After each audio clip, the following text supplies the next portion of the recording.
Shalom, and welcome to Jewish Insights. We're in the part of the year where we are celebrating Israel through Yom HaZikaron and Yom HaAtzmaut, and also transitioning to prepare for Shavuot, the holiday where we prepare for the receiving of the Torah. And along that lines, we thought it would be fun, it's fun for me personally to be frank, to start thinking about who are some of the Torah giants that have really shaped the way over the centuries and more recently Jews think about Torah and how we embrace Torah. And so today, on the heels of Yom HaAtzmaut, and as we think about Shavuot, I thought it would be interesting to learn a little bit about Rabbi Abraham Isaac Kook, known as Rav Kook. Rav Kook is one of the most remarkable figures in Israeli history. He lived from 1865 to 1935 and was the country's first Ashkenazi chief rabbi and founder of the modern chief rabbinate of Israel. He is, I would say, widely or 100% considered the leading thinker of religious Zionism as we know it. And so today, to explore Rav Kook, I've invited my rabbi, Rabbi Zev Reichman, to join me today. Rabbi Reichman and his wife Chana are the leaders of our community, East Hill Synagogue in Englewood, New Jersey. Our family is also privileged to call their family our neighbors and close friends, to the extent that my daughters often refer to their children as our cousins. Rabbi Reichman studied in Yeshivat Shar HaTorah, Yeshivas Hebron, and Ritz, where he received his rabbinic ordination. Smicha. Today, he teaches at Yeshiva University's Stern College for Women and at Yeshiva's Isaac Brewer College. He is the author of several books of Torah, including Remove Anger from Your Heart, a Torah guide to patience, tolerance, and emotional well-being, and Flames of Faith, an introduction to Hasidic thought based on the shiurim, the classes of his Rebbe, Rav Moshe Wolfson Shlita. If I had to summarize it in one sentence, I would say that Rabbi Reichman is someone who models what it means to live a life which reflects the Torah.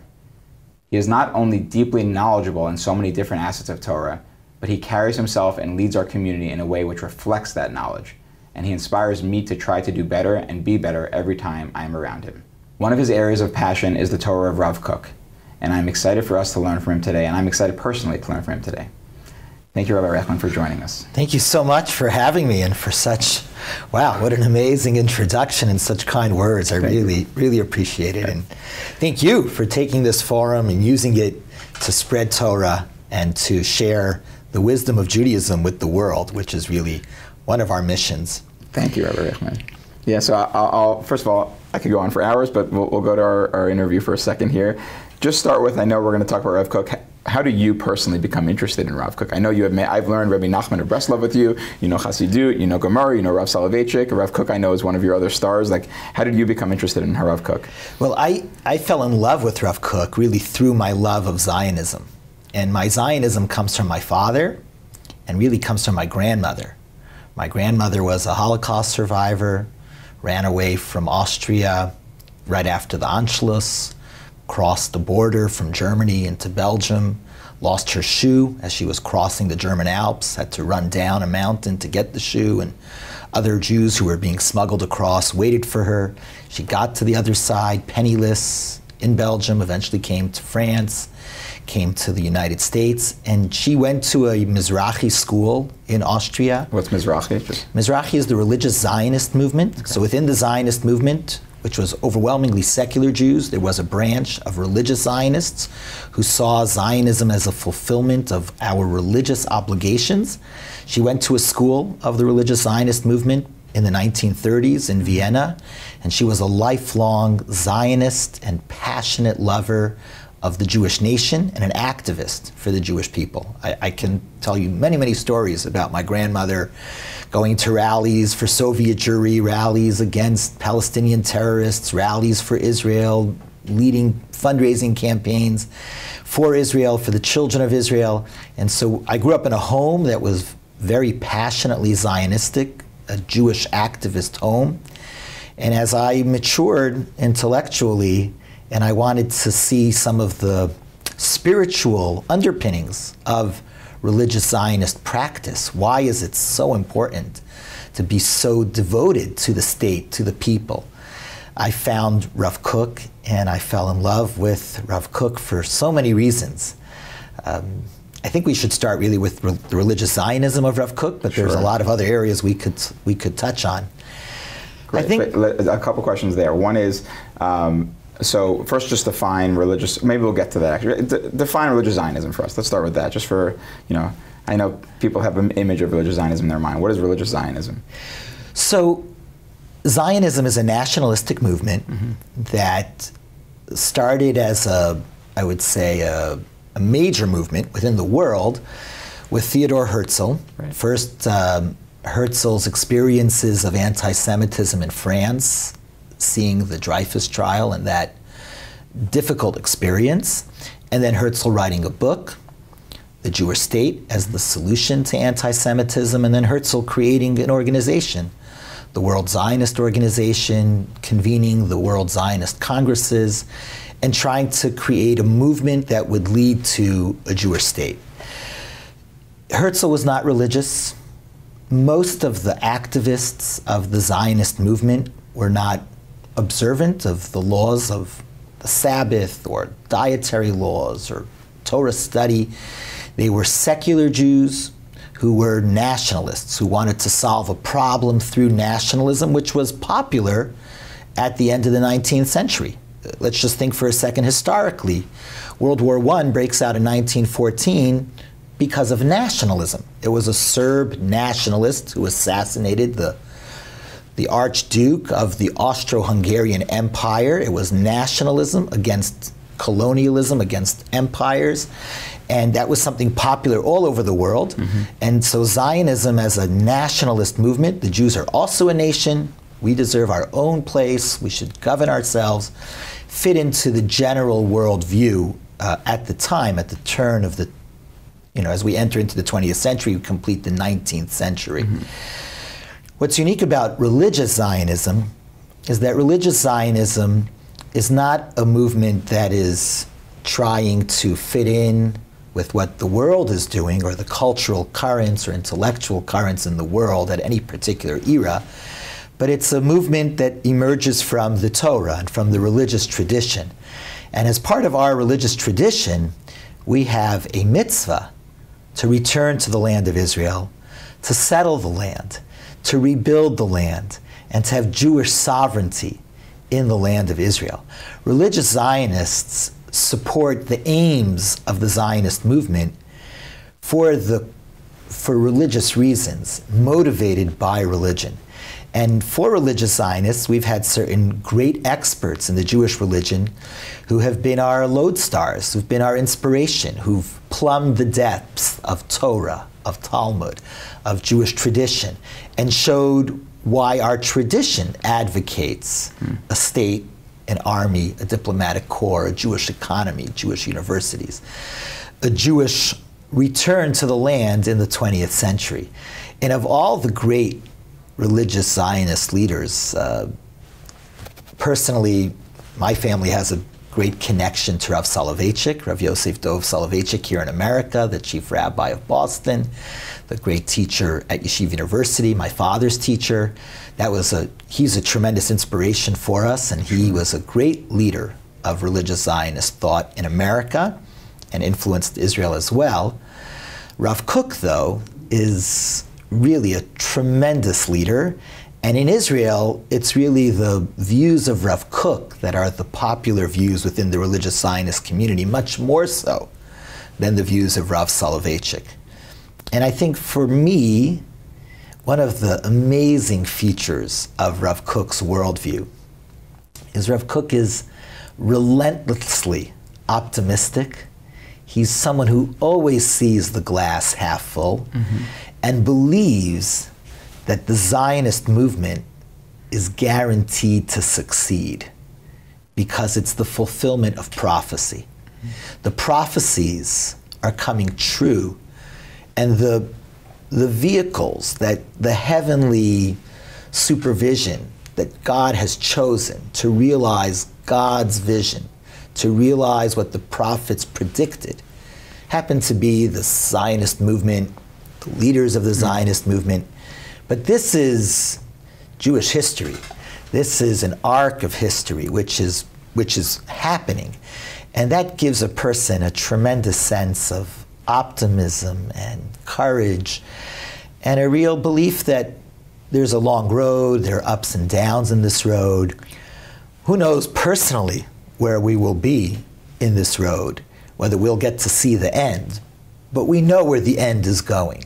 And the end is a great success. It's the vision of the prophets, of Isaiah. It's the vision of world peace. It's the vision of redemption, of utopia, of the whole Jewish people returning to their land, the land that has been barren for centuries, blossoming and growing and producing bounty. And the success is there. Let's join in with that success. I think a good way to sort of contrast Rav Kook with other Zionist approaches may be to look at Hatikvah, the anthem of the State of Israel, and Rav Kook, who wrote an alternate anthem for the Zionist movement. Great, let's do that. All right, perfect. So if we look at Hatikvah, Sure. Hatikvah was actually legislated to be the national anthem of Israel first in 2004. People have been singing Hatikvah since the 1880s. But it didn't become official. But it hasn't been officially the anthem till 2004. Okay. And the background of Hatikvah was that it was a song built off of a poem. There was a poet from Galicia. Galicia was part of the Austro-Hungarian Empire, later became part of Poland. So we can call him a Polish Yid, a Polish Jew, who was a religious man and a poet and an eclectic fellow, traveled around a lot, Naftali Herz Ingber. And he makes his way from Poland to Israel, to Palestine in 1882. And he actually finds a job to be a translator for a British Christian who's living in Ottoman Turkish Palestine by the name of Sir Lawrence Oliphant. Okay. And he's a translator for this man, translating the Hebrew into English. And he writes a poem while in Israel for the Chibat Zion movement. Chibat Zion was a movement that preceded Zionism. This was a movement started in the 1860s with a rabbi whose name was Rabbi Tzvi Hirsch Kalischer. He wrote a book called Drishat Zion, and he creates a movement of getting groups together in Europe of Jews and Russian Empire and the Austro-Hungarian Empire and Germany to say, let's just leave. We're out in exile. Let's go back. Let's go back to the land of Israel. Let's become farmers. Let's build up the land. And maybe if we show God that we're taking the first step, God will send Messiah, and he'll send the temple, and the land of Israel will be rebuilt, and we'll get to utopia. We'll get to redemption. And he creates a movement. Let me ask you a question on Please. that, because that came up for me before as well, kind of like you opened by saying that, kind of the ending is guaranteed. We've seen this in the prophecy, but now I hear you alluding a little bit to the role of human beings in it. And I wonder, I think of other prophets who say, you're messing up, so you're going to lose the land of Israel. So, is the ending guaranteed, or is part of this, or is we have to, spark the flame and then it comes? Like, what's the relationship between the human role and the view of religious Zionism that we're going to get to this point at some point? I think for Rav Kook, the answer to that question is a midrash, which is a lesson of the rabbis from the 2nd century, where the midrash says, at the final end time, there will be a great judgment day, and the voice of God will reverberate on the top of mountains and make the peaks shudder. And God will say, anyone who worked with God can come and take reward. And those who neglected to hear the call will be so devastated. They didn't take care, they didn't seize the opportunity to work with God. Now, according to Rav Kook, his understanding of history is that God is bringing us back to the land of Israel. The time has come for the Jewish people to return to the stage of history, to return to our calling, to be a light to the world, to illuminate the world. And that's why Zionism appears. So it isn't that there was anti-Semitism, and Herzl had an idea, and he has a solution, and because he's a modern person who's secularly educated, the world is interested in nationalism, so he becomes a Jewish nationalist. That's not the story.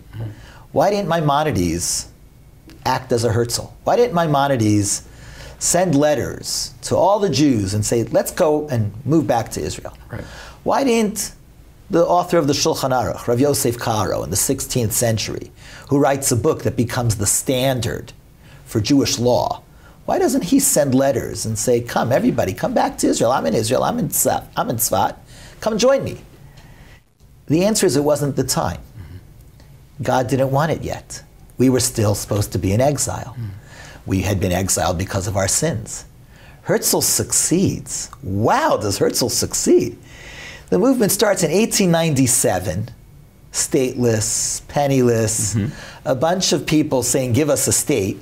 20 years later, the British Empire basically promises to do that with the Balfour Declaration. Wow, that is remarkable success. 20 years? Unbelievable. So Rav Kook's question is, why us? We're not more righteous than Maimonides' generation. And the answer for Rav Kook is because the time has come. The time has come.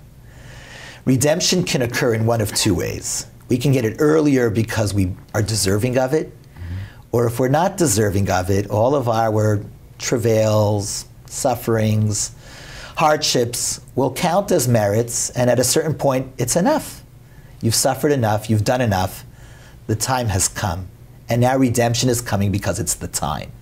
And for Rav Kook, the success of the Zionist movement is proof that the time has come.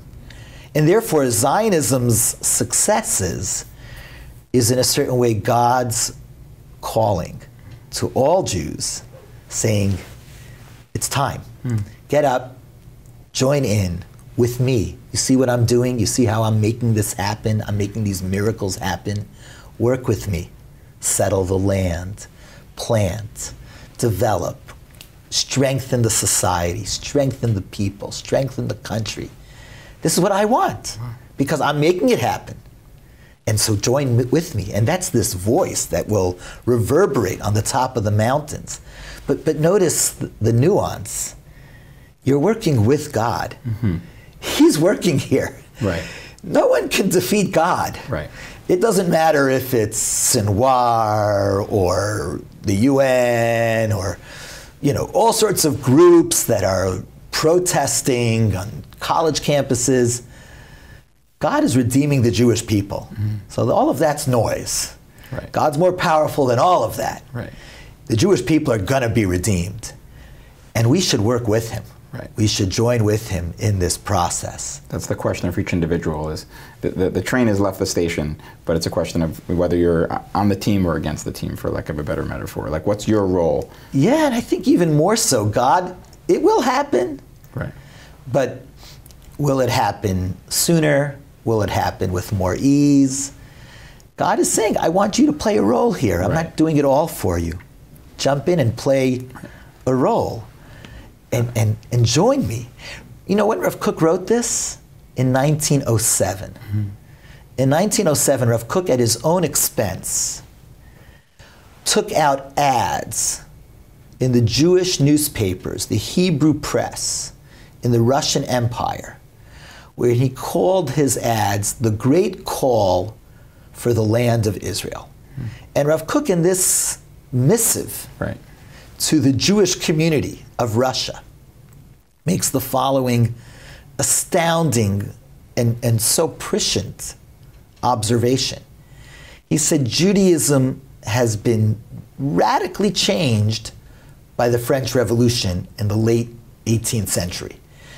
The idea is that people don't have to live in ghettos, you can go to university even though you're Jewish, you can get a civil service position even if you're Jewish. There are rights of man, there's a League of Rights of Man. Radically changed the Jewish community. But the core of the Jewish nation, even after the changes of the French Revolution, was the Jewish community in Russia. That was the largest Jewish community. It was millions of Jews, and overwhelmingly Orthodox, Torah observant, careful with the laws. In 1905, there was a revolution against the Tsar. That revolution was put down. And Rav Kook writes in 1907 to the Jews of Russia, it's over. The Jewish community of Russia will not be able to continue in Russia. It's over. And this is going to change Judaism much more than the French Revolution changed Judaism, because there was a center of gravity holding the Jewish people in a certain place that was anchoring the Jewish people. This was Russian Jewry, traditional, observant, Torah scholars, people like Rav Yitzchak Elchanan Spector, the Netziv, Rav Chaim Volozhiner, the Yeshivos, the Gaon of Vilna, the Hasidic movement. They all occur in Tsarist Russia. Right. And this is the anchor. But it's all going to end, because after 1905, remember, the Tsar won the revolution of 1905. He defeated the revolutionaries. But Rav Kook, almost anticipating what would happen later in 1917, he says, it's over. It's over. There's going to be more coming in Russia, and the Jews are going to have to leave. Now, once the Jewish community leaves Russia, where's the center of gravity for the Jewish people? Right. And then he says, this is amazing. He said, Jews are in danger physically, and more so spiritually, culturally, in any country they go to. Every country. He's saying, if you're going to go to America, which is what happened, millions of Jews came to America. Right. You're going to be in danger spiritually. And massive amounts of Jews have lost their Judaism in America. The numbers here don't make sense. We're what, 6 million Jews in this country? We should be 15, 20, 30 million Jews in this country, in light of how many Jews came over all these waves of immigration, the lack of persecution in this country. But Jews have assimilated. Mm-hmm. There's a danger to the Jews spiritually in America. And he writes in 1907, there are dangers physically. We saw what happened in Europe in the 1940s. He said, Jews, come back to the land of Israel. Mm-hmm. It's happening. Mm-hmm. The land of Israel, in 1907, he's writing, right, is blossoming. Right, wow. It's blossoming.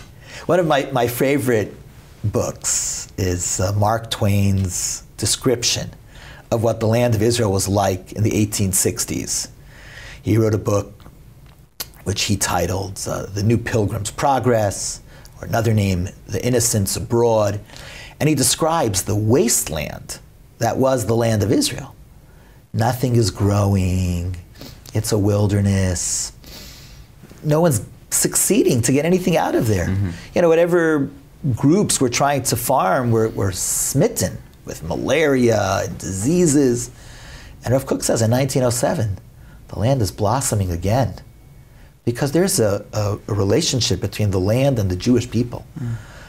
When other nations try to rule the land won't give them her bounty. Mm. But the land responds to the presence of the Jewish people.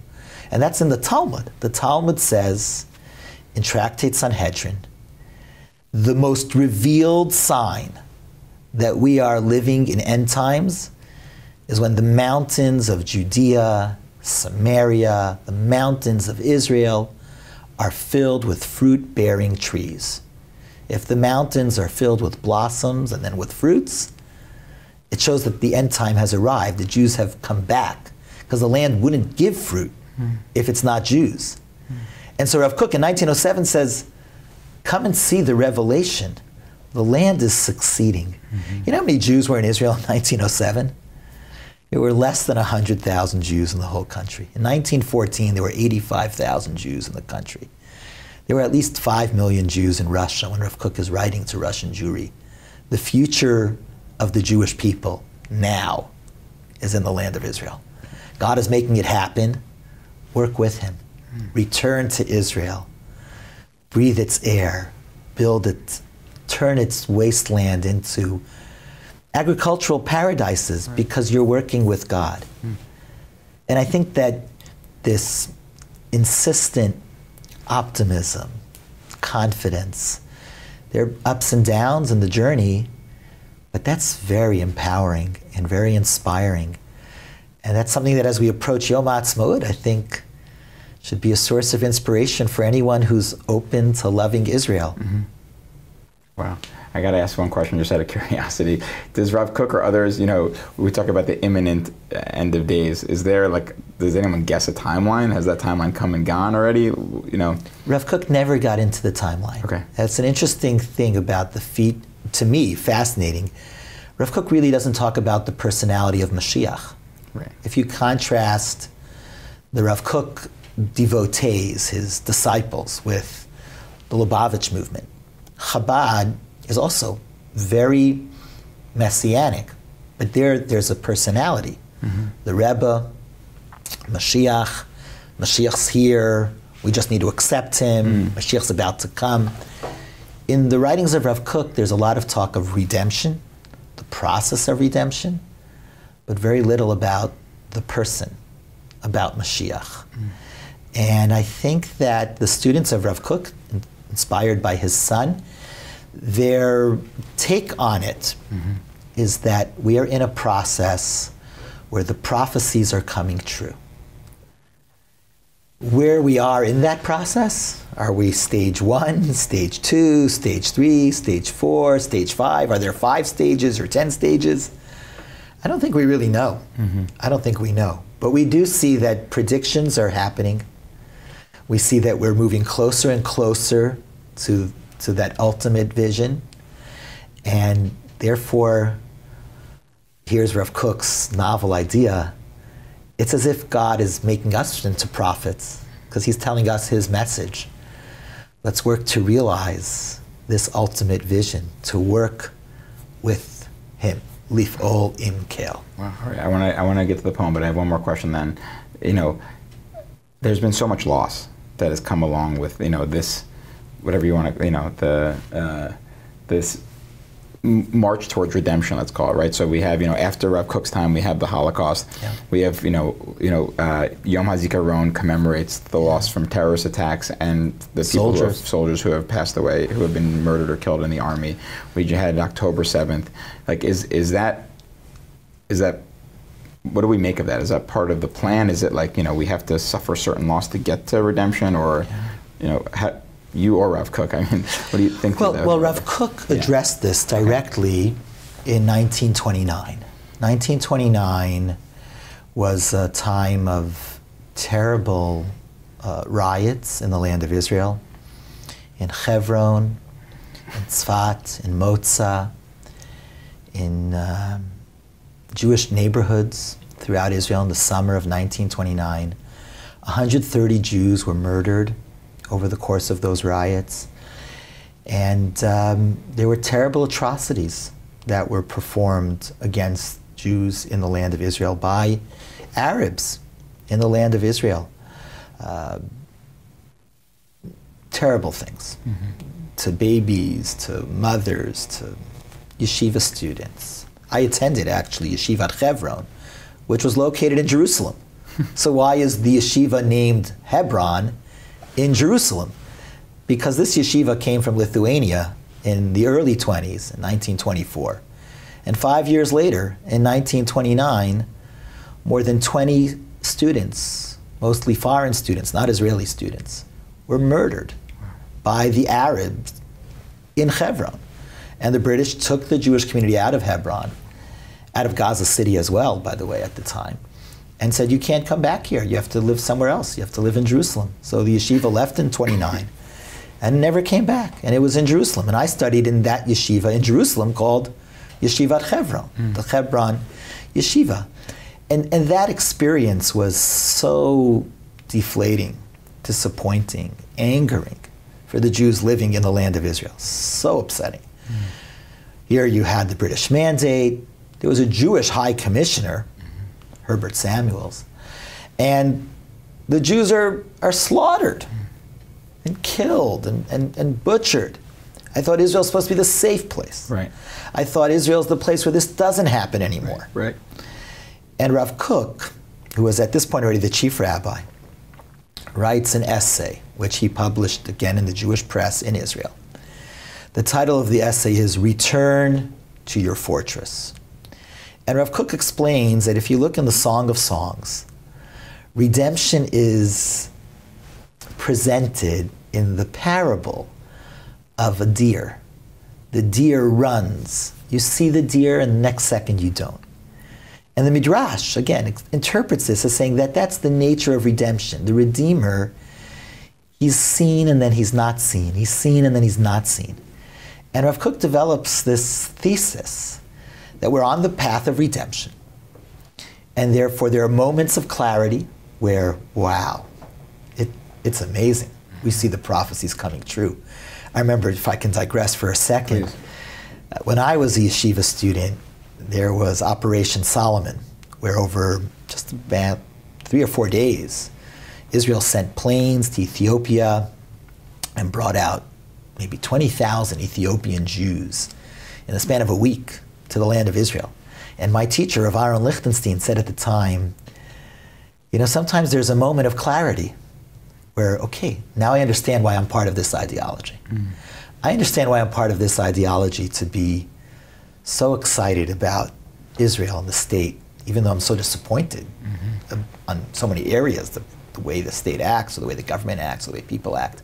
But I'm so excited when I see Jews take their national airline, strip out all the chairs, and bring out thousands of Jews from a civil war who don't look alike, and to bring them home, to realize the prophecies of the ingathering of the exiles from all the lands that you've been scattered, to bring you back home. There's a moment of clarity. And Rav Kook says that's what redemption is. Redemption is compared to a deer. You see the deer, then you don't see the deer. There are moments of clarity, and then there are moments when the beloved is hiding. And here's Rav Kook's optimism. When the beloved is hiding, there's something really great that's fermenting. It's so good that he hides it from us. It's like a spring. You take a spring, you push it down. The moment you release that pressure, there's a jump. Sure. Sometimes the redemption needs a quantum leap. So to prepare for the quantum leap, there is pain, there's darkness, there's a sense of disappointment and disillusionment. And then right afterwards, you say, whoa, look at where we've come. And Rav Kook says, if you look at the history of the Jewish return to the land of Israel, every setback was really the compression of a spring for a monumental leap forward. I mentioned that in 1907, Rav Kook was so excited. Now, he arrived in Israel in 1904.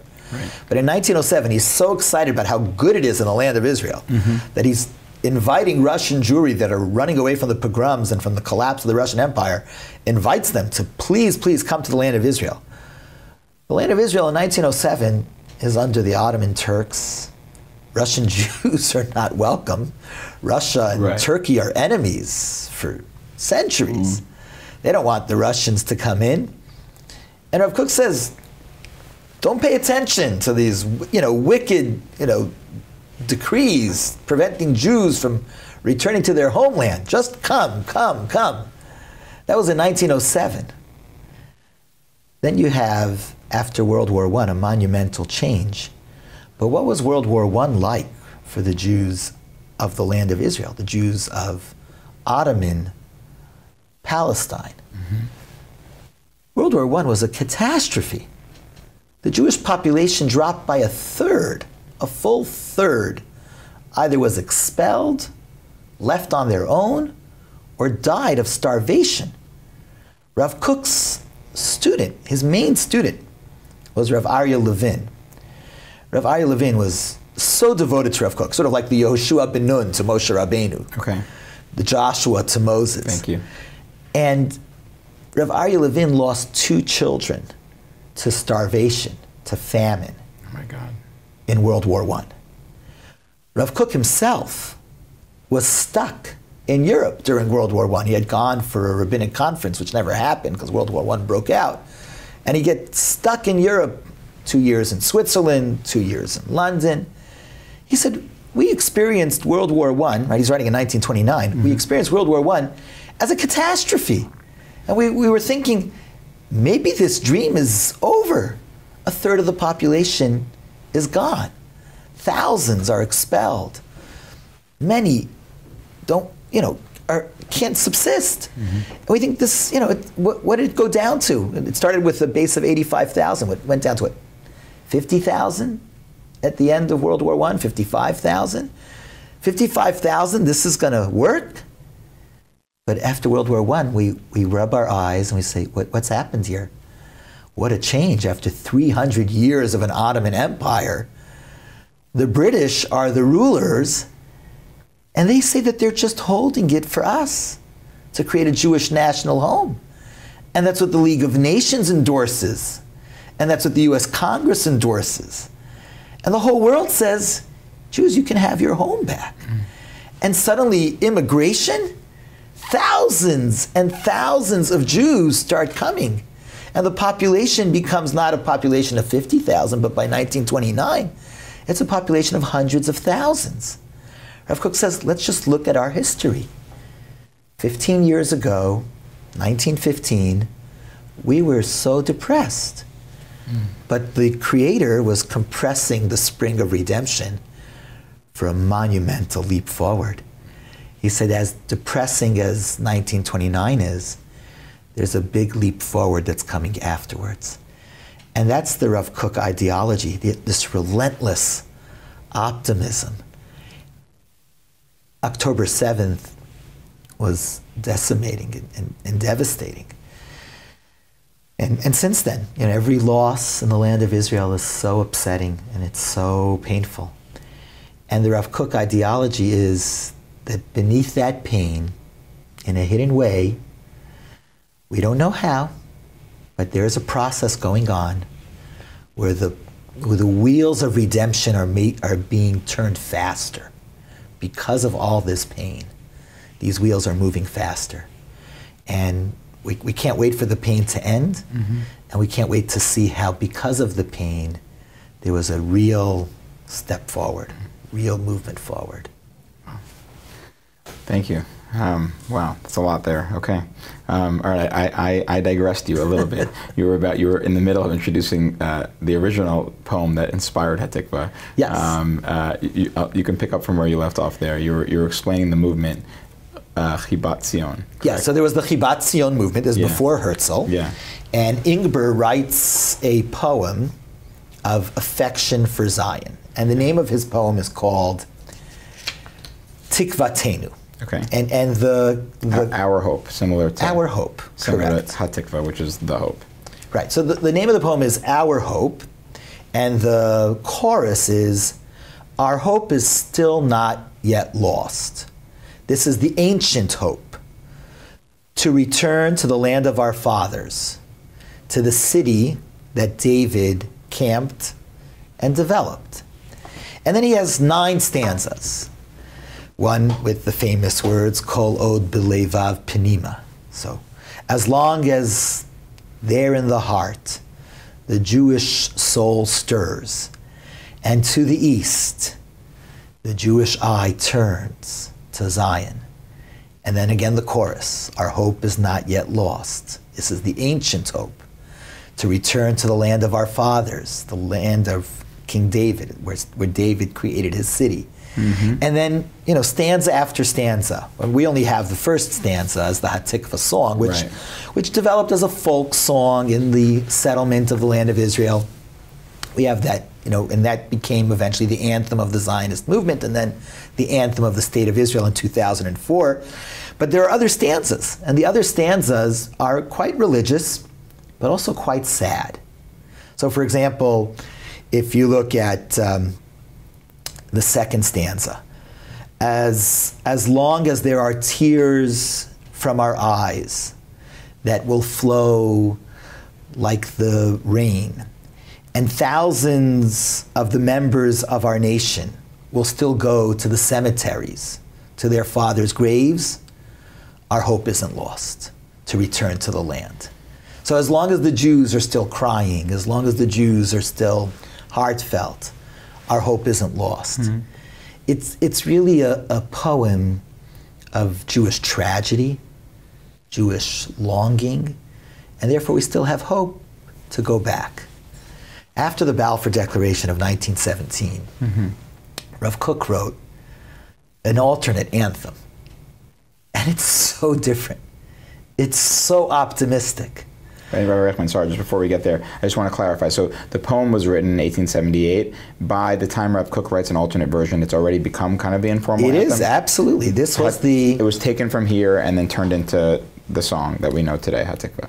Correct. The 9 stanzas of the poem become the 1 stanza song, Hatikva, which becomes a folk song sung in the land of Israel. And when the Zionist movement starts to pick up steam, the Zionist delegates sing Hatikva as their anthem. Great. So before we get to Rav Kook, then just give me a little bit, how would you compare the original poem to the Hatikva that we use? It is reflective of what you just described, or it's a little different? It's very reflective. Little changes once the state was created. Right. You know, if you look at the famous YouTube video of the liberated Jews from Bergen-Belsen singing Hatikva, you'll see the old text.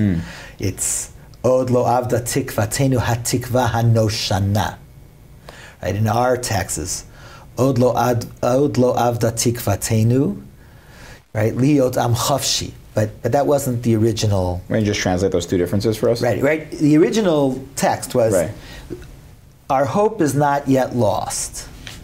The ancient hope to return to the land of our fathers, to the city that David camped in. But the new text is Od lo avda tikvatenu. Right, we haven't yet lost our hope. Hatikva hanoshana, the old hope. Liotam chofshi be'artzenu, to be a free nation in our land. Eretz Zion Yerushalayim, the land of Zion, the place of Jerusalem. But it's not exactly his words. His words were to return to the land of our fathers, to the city where David camped. And we say, Liyotam chafshi ba'artzenu Eretz Zion Yerushalayim. If you look at that recording of the liberated people from Bergen-Belsen 3 days after liberation, they sing his version. They don't say Liyotam chafshi. They say Mishuv le'eretz avotenu le'ir bad David chana. Right. So there's, I guess what we're seeing, it's almost like a slightly political difference, right? The original is we want to return. The second one is we want to return to be a free people. There. Yes. Right. Okay. That's right. I would say the original poem, in a certain way, was more religious. We're going to go back to the land of our ancestors. Right.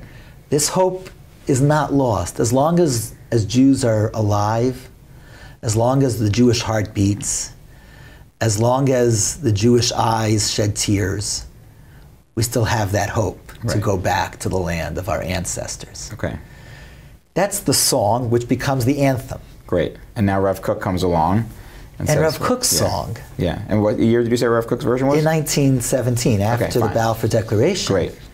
Rav Kook's song is not that we still have hope. We have faith that we are going back. Listen to his words. La'ad chaya bilvavenu. Forever. It lives in our hearts.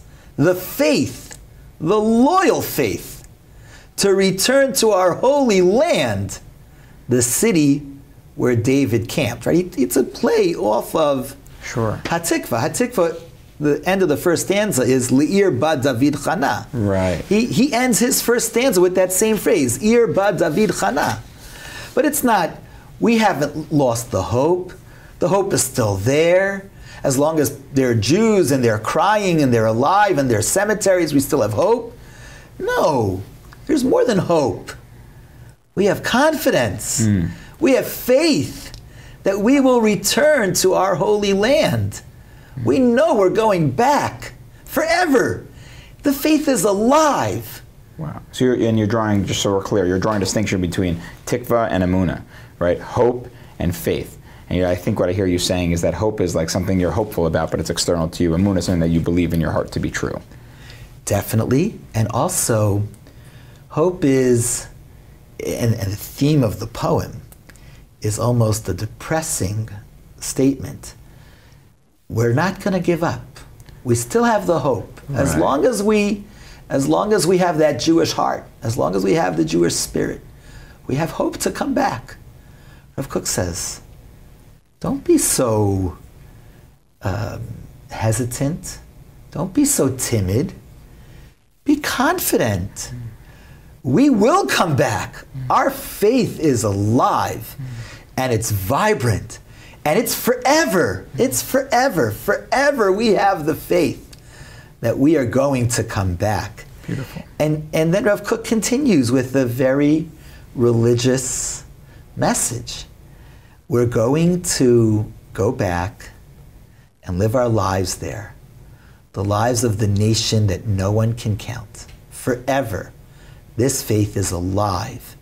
It's a loyal faith to return to our holy land, to the city where David is camped. There we will serve our God with joy, with celebration, with song. There we will go for our festivals 3 times a year. Where? To Jerusalem. Because forever it is alive in our heart, the loyal faith to return to our holy land, to the city where David camped. And here's most importantly where you see the religious motif of religious Zionism. Rav Kook ends his anthem with, the living Torah is what we treasure. It was given from God, from heaven. This is also our land, the Torah. The Torah is our land. It's our homeland. What keeps Jews Jewish without a land? Torah. Torah is the glue that creates the nationalism of the Jewish people when we are in Ethiopia and France and America and Russia. So we don't have a flag, but we have Torah to unite all of us. And so Rav Kook ends his anthem with, the living Torah is our delight. It was given from heaven. Our inheritance, our homeland, the Torah homeland, is eternal. It was given to us a present in the desert. And the same way the Torah is eternal, our faith is alive forever. This loyal faith to come back to the Holy Land, to the city where David camped. Wow. There is an optimism in Rav Kook. There is a confidence. We're living in prophetic times, messianic times. That faith is strong. And so we don't know ups and downs along the way. We're being compressed sometimes, but we are so confident about where we're going. And I think that's an amazing message. Wow. Certainly gives strength during this time and in general. Exactly. Exactly. It gives a lot of strength and a lot of faith that with all the difficulties in the land of Israel, I think, to me, Rav Kook's prediction of 1907 has been borne out. If you compare Jewish life in the land of Israel from 1907 till today to 2024, and you compare Jewish life in every other country in the world, Poland, Russia, America, France, England, Jewish life in the land of Israel has blossomed. Jewish life in the land of Israel has been the most secure. I'm not discounting Yom HaZikaron. We've lost close to 30,000 people in the land of Israel to terrorism from the Jordanians and the Arabs in Israel and the Egyptians and the Syrians and the Lebanese and now the Houthis and the Yemenites and the Iranians and the Iraqis. And the Saudis were funding the terrorism over all the years. We've lost, and those losses are monumental. But in one day in Auschwitz, in 1944, 44,000 Jews were massacred. More Jews were killed in one day than in 150 years of terrorism in the land of Israel. One day in Auschwitz, more Jews were killed. And you talk about spiritually in the land of Israel today, there is such a renaissance of Jewish study. In 1948, the whole land of Israel, when the state was created, in the entire country, how many yeshiva students were there? How many people were there devoting their adult years to the study of Jewish heritage and Jewish wisdom? There were 400. Today there are over 175,000 in 75 years. Right. In the glory days of the yeshivot of Eastern Europe, on the eve of World War II, there were maybe 12,000 yeshiva students in the whole world, counting Europe and America and Israel. Today, in the land of Israel, there are over 175,000 yeshiva students and synagogues and institutes doing such interesting things. You have institutes in Israel to try to think about how to apply Jewish law to democracy, Jewish law to government, can you create a Jewish economic system with the challenges of not trying to charge interest? Oh, all sorts of fascinating things, the Renaissance, parts of Jewish law that have never been studied for centuries. The laws of agriculture, the laws of purity, the laws of sacrifices. These were neglected fields for centuries. And today you have experts in taharot, purity laws, zra'im, in kadshim. It's unbelievable. And it's all in the land of Israel. The land of Israel has been a renaissance for Jewish life. So what Rav Kook predicted in 1907, spiritually, Jewish life is best off in Israel, has come true. It's been much better in terms of Jewish culture than in the United States. And not that the United States has been bad, it's been very, very kind to us. But we've lost a tremendous amount of Jews in this country. And I remember as a kid, I would say the center of Jewish law was here. We had Rav Moshe Feinstein on the Lower East Side. We had Rav Soloveitchik as a child growing up. Today, I don't think anyone would say the center of Jewish learning is in the United States.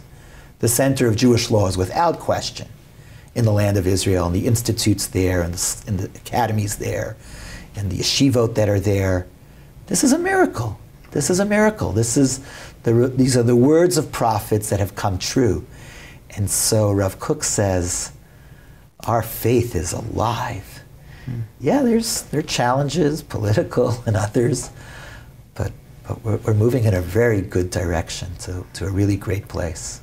Beautiful. In our final few minutes, I want to ask, I think one of the things that's interesting, again, I'm not well-versed in Rav Kook, certainly compared to you, but one of the questions that comes up is like how Rav Kook thought about secular Zionists, and certainly today, one of the hot topics, and I think it's changed since October 7th a little bit, but there's a sense that like secular Jews are in the army and Haredi Jews are not in the army, but secular Jews aren't learning Torah, so they're failing, and Haredi Jews aren't serving the army, so they're failing. You mentioned Rav Aaron Lichtenstein. I know at Gush people do both. It's called Hesder, where they learn and they serve in the army. What was Rav Kook's view of secular Jews then, and what do you think Rav Kook would make of all the questions around the sometimes tension and I think more recently more unity between the different aspects of Jewish people in Israel? I think that's an excellent point. Rav Kook directly addressed it, and it was one of his novel insights. It's an essay that he wrote in the early 20th century, right when he came to the land of Israel. I think he wrote it maybe in 1908 or 1912. It's an early essay. It's before World War I. It's called Ma'amar Hador, the essay about the generation. And here's a novel point of Rav Kook. For many religious Jews, secularism is a failure. God gave the Torah. God said, keep the Sabbath, eat kosher, make blessings, put on phylacteries if you're a man in the morning, say your prayers. A secular is not doing that. So that's just not listening to God. And well, there are people who choose not to listen to God because they allow their lower urges to get the better of them. And Rav Kook rejects that. Rav Kook rejects that interpretation. He says, our generation is not a weak generation. They're pioneers. They're leaving their families back in Russia and living on a windswept mountain to try to create a kibbutz. They're braving the sun, Arab terrorists, thieves, poverty, malaria, to create something good for the Jewish nation. A pioneer who's sacrificing so much for the nation is a hero. And he's a courageous person. But yet, he's not keeping the Sabbath. Right. He's sacrificing for Jewish nationalism, maybe for Jewish peoplehood, but he's not keeping the Sabbath. So how do you understand that? And here's Rav Kook's novel interpretation, very novel interpretation. The generation is an amazing generation, and the proof is their willingness to sacrifice for the Jewish people and for the Jewish nation. That's amazing. That is so special. They don't appreciate, due to a lack of explanation, how meaningful for the nation Sabbath observance is. They think that Sabbath observance is, oh, it's important in exile to keep us connected to observe the Sabbath. When we come to the land will keep us connected. They're mistaken. When we're in the land, we want to demonstrate to the world our unique culture. Our unique culture is that our day of rest is the seventh day, is the Sabbath. We gave the world Friday for the Muslims and Sunday for the Christians. If we keep the Sabbath, who knows how much more good we'll be giving the world. But that hasn't been explained to them. They view the Sabbath as, oh, that was then. But what we need to do now is nationalism. So Rav Kook says the secular Jew has a greatness, and that greatness expresses itself in service in the Israeli military, or in the Israeli police, or in the Shin Bet, or in, volunteers that use their tech skills to try to do good for the Jewish people and to fight TikTok and fight the anti-Semitism on the web. Agriculture. Also. Or in agriculture. This is the Israeli, or for Rav Kook wasn't Israeli, he was Jewish. This is the Jewish spirit. The secularism is because of a misunderstanding and a lack of communication and a lack of education as to how religion itself would further the aims of Jewish nationalism. So to bring it home with a story. Traditionally, if a parent sees a child doing something that the parent doesn't approve of, the parent might directly rebuke the child. And many rabbis, in light of verses of the Torah, see congregants or members of the nation doing what they know is not what the Torah wants, will directly rebuke the members. In 1914, before World War I, Rav Kook organized a trip of rabbis to visit every single agricultural settlement in the land of Israel. 6 rabbis joined Rav Kook for 6 months. They traveled by horse and buggy and wagon and boat to every little town, to Metula, to Afula, to Tveria, to Ekron, every little town, to Petach Tikva, Rishon LeZion, to see what's going on in these towns and to try to help the religious practices. They get to Afula, and it's right around Shavuot. And the pioneers in this town of Afula, which was a little farm at the time, announced that they're going to have a parade, a Bikurim parade, a first fruits parade. Okay. Because Shavuot is the holiday of the first fruits. Now, when we had the temple, a farmer would bring his first fruit to the temple, starting with Shavuot, and give it to the priest. So they said, we're going to have a first fruit parade. And on the holiday of Shavuot, we're going to come with our horses and our donkeys, and everyone's going to wear festive garments, and we're going to have baskets of the first fruits of Afula, and we're going to march up and down the little town and celebrate our achievement. And Rav Kook says to them, we are so thrilled that the land of Israel is producing fruit, and you're the ones making that happen. That's amazing. You are the representatives to the world of Jewish nationalism. Jews also are a nation, and Jews also can have a land, and we can have Jewish farming. Let's keep it Jewish. The Jewish way is that on Shavuot, an animal is muktzah. The parade should be on the day after Shavuot. Because we don't want to copy the non-Jews. They're the ones who would work on Saturday or would work on a holiday. But as Jewish nationalists, our Jewish nationalism should lead us to Jewish observance. That's how Rav Kook tried to rebuke. He didn't say, tisk tisk, you're sinners, you're going to burn in the next world, God's so disappointed in you. He said, what you're doing is great. You're a nationalist, that's amazing. And by the way, religion helps the nationalism in ways much more than secularism will, because secularism is internally inconsistent with nationalism. It's actually, you're undercutting your own cause. If you say, I'm uniquely Jewish, and then everything that I do is a copy of the Christian world. Right. Wow.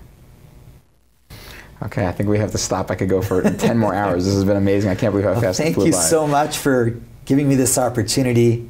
And to all those watching and listening, I invite you to study the writings of Rav Kook or to watch on YouTube their films about Rav Kook.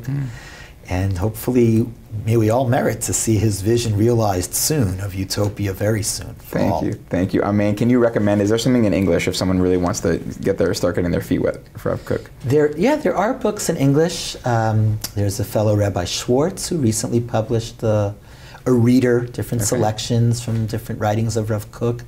There's a student of the Rav Kook Yeshiva, Rabbi Naor, who's translated a lot of different writings of Rav Kook. He translated Rav Kook's work on Jewish nationalism, which is called Orot, Lights.